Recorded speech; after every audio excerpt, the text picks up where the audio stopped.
ہمارے مزاج میں اختلاف تو ہو سکتا ہے، جزوی چیزوں میں اختلاف ہو سکتا ہے، لیکن عقیدے اور اصول میں ہم سب متفق ہیں۔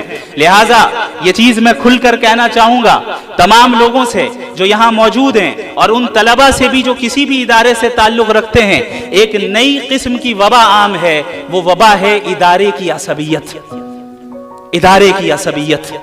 اور اس عصبیت کی بنیاد میں بھی، اس عصبیت کی بنیاد پر ہمارے درمیان انتشار ہو رہا ہے۔ میں یہاں پر چاہتا ہوں کہ ہم سب اس بات کا اعلان کریں کہ ہم اور آپ ایک ہیں، ہم مختلف نہیں ہیں۔ ہم یہ نہ دیکھیں کون ندوی ہے، کون قاسمی ہے، کون مظاہری ہے، بلکہ اس بات کا اعلان کریں کہ ہم ندوی قاسمی عصبیت کی دیوار کو آج ہی منہدم کرتے ہیں۔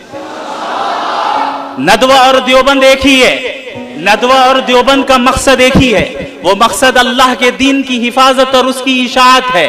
طریقہ کار میں اختلاف ہو سکتا ہے، جزئیات میں اختلاف ہو سکتا ہے، اور یہ اس امت کی خوبی ہے، اسے تسلیم کرنا ہے۔